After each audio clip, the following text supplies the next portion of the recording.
Maybe your product requires a physical distribution channel. Let's take a look at all the choices that you might have when you start your company. The first one is you might be an OEM.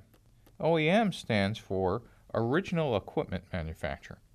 You might have a component, let's say a graphics chip, that goes inside of someone else's laptop. So you might be a graphics supplier to Apple or Hewlett-Packard.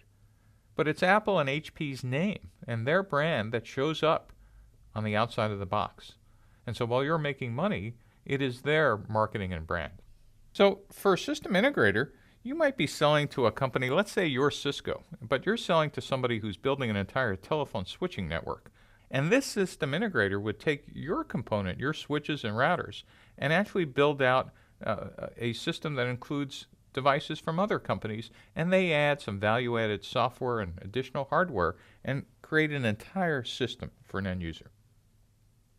A value-added reseller might take a computer system, add other prepackaged softwares from other third-party vendors, add maybe some utilities of their own, and sell a turnkey solution to an end user.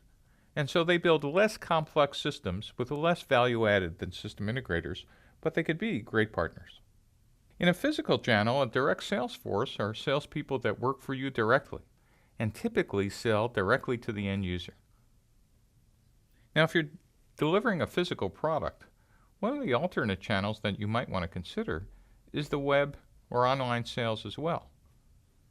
So for some industries, distributors play a pivotal role in the distribution of the product. They provide wholesale warehousing, they provide distribution and accounting, bill collection, etc. And distributors might sell to dealers. Most dealers are just simply storefronts. Some of them might actually add some service or support, but they're essentially an extension of the distribution channel. And they talk to the end users. So dealers might not have a physical storefront for end user customers, but retailers are all about Main Street and talking to your customers.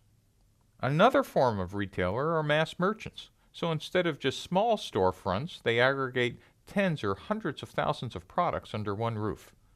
Retailers and mass merchants often, though not always, get their products supplied through distributors.